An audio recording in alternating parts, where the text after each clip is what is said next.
Live from downtown Bakersfield, 23 ABC News Midday starts now. And good morning. Thanks for tuning in to 23 ABC News at 11 a.m. I'm Mike Hart. This morning, American defense officials say nearly 3,000 more U.S. troops will be headed to the Middle East in the wake of the U.S. killing an Iranian general. There's reaction pouring in from around the world in response to that U.S. airstrike. ABC's Trevor Ault has the latest. Smoldering remains of one of Iran's top generals and political leaders, the result of an American drone attack at Baghdad airport, authorized by President Trump. Qasem Soleimani, the commander of Iran's Quds Force and the second most powerful leader in Iran behind the Ayatollah, was only identified by the large red ring on his hand. Secretary of State Mike Pompeo telling CNN the decision was necessary because he was actively plotting in the region to take actions, a big action as he described it, that would have put dozens, if not hundreds, of American lives at risk. Soleimani was blamed for backing the two-day siege on the U.S. embassy in Iraq, protesting weekend airstrikes by the U.S. that killed 25 militia members. Those airstrikes in retaliation for an attack in northern Iraq that killed a U.S. contractor. But targeting a senior Iranian official is a major escalation by President Trump's maximum pressure campaign on Iran. Soleimani was a hero in Tehran for his battlefield exploits dating back to the Iran-Iraq War in the 80s and the 2003 U.S. war in Iraq, where the State Department says his highly trained Quds forces were responsible for the deaths of hundreds of U.S. troops. But he was also key to Iran's efforts to help Iraq defeat ISIS, making a temporary partner of America's longtime enemy. President Trump tweeting this morning, the general killed or badly wounded thousands of Americans and was plotting to kill many more, but got caught, and claimed Soleimani was both hated and feared within the country. But already Iran's supreme leader has promised on Twitter a vigorous vengeance awaits those whose hands are tainted with his blood, and described General Soleimani as the international face of resistance. There are now fears that Iran's response could spiral this into a full-blown war. Earlier this week, the Department of Defense deployed an additional 750 troops to the region, but that's in addition to the nearly 14,000 troops deployed to the Middle East since May. Serena Marshall, ABC News, Washington. Back here at home, we're getting our first look at an annual report released by the California Racial and Identity Profiling Advisory Board that collects data from law enforcement agencies statewide to analyze individuals who were stopped in a vehicle or as a pedestrian. The report has data on the number of stops for the 8 largest law enforcement agencies in the state. The report indicates that in 2018, the Kern County Sheriff's Department reported there were a total of 142 civilian complaints reported with 2 allegations of racial and identity profiling.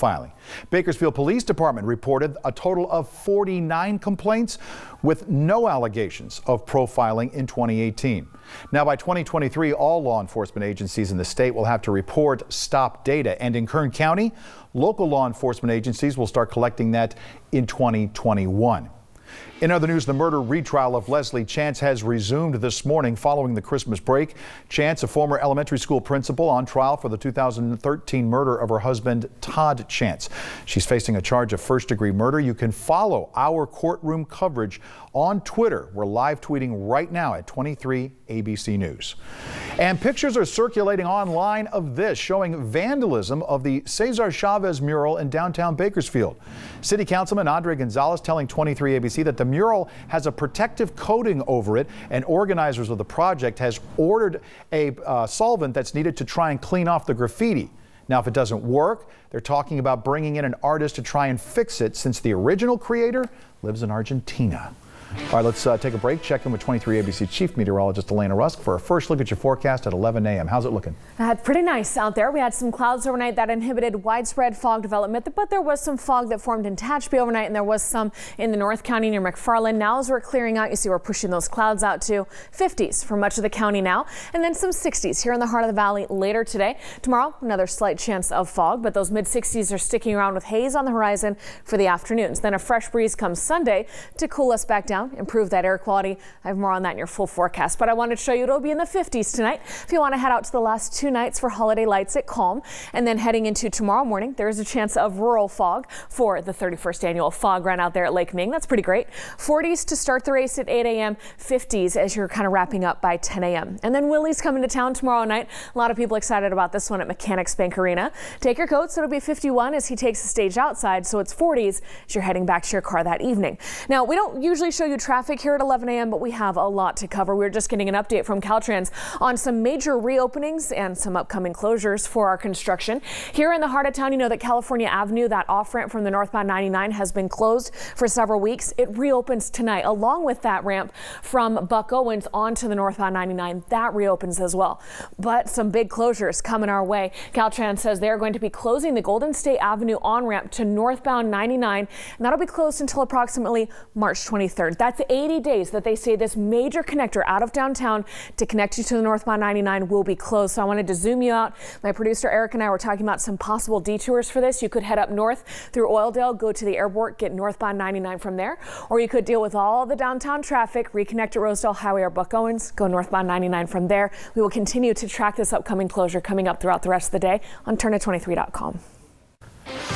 Delano police are searching for the gunman responsible for a fatal shooting overnight. According to the DPD's Facebook page, officers responded to reports of shots fired at Cesar Chavez Park at about 10:15 last night. Officials administered first aid to a man and woman at the scene. The woman did die at the scene. The man was taken to the hospital with minor injuries. Anyone with information is asked to contact the Delano Police Department. That number is 721-3377. For the latest updates, you can go to our website, turn23.com. We are getting our first look at newly released body cam video from the Sheriff's Department that shows the moment two deputies jumped into action to help an elderly couple escape a house fire. 23 ABC's Jessica Harrington takes a look. Can you just confirm everybody from the residence on fire has evacuated? Newly released body camera video shows Kern County deputies jumping into action, helping an elderly couple escape a house fire. Hey, are you out of the fire yet? One of the deputies sees a woman in a wheelchair with her dog in her lap near the front of the home, smoke surrounding her. He quickly pushes her across the street to safety. Just hold on, okay? But once she was out of harm's way, she tells them she doesn't know if her husband is still inside or not. What's your husband's name? Greg. The deputies rush back toward the home that has flames shooting out of the roof and loud popping noises. They go to the front door and yell in. Greg! Greg! Greg! A neighbor says Greg is in the backyard, so they rush around the home, hopping a fence to get to him. There's a ladder over here if you need to get back. They finally find him in the backyard and tear down a side fence to get back out.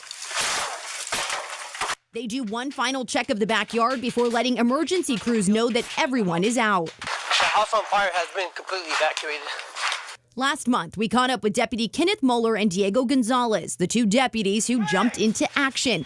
They told 23 ABC they knew they had to help. We knew that we had to make a decision, we had to act, because the fire was going very fast. The two say they knew fire crews were on the way, but didn't think twice. Most of the time, we have to put ourselves aside and think about why we're working every single night is to keep people safe. So in order to do that, we have to think quick, fast, and take decisions that sometimes seem like we're trying to be heroes, but it's just what we're trained to do. Jessica Harrington, 23 ABC, connecting you. And county fire officials say they have still not determined the cause of that fire. You can watch the entire video right now on our 23 ABC Facebook page. In other news tonight, downtown Bakersfield will be transformed into an outside art museum. It is the first Friday of the new decade. There will be plenty of arts and crafts along with live music and local artists. It is free to enjoy and you can see those pieces up close. First Friday begins at 5 o'clock this afternoon, runs till 9 at 19th and I Streets. Still to come here at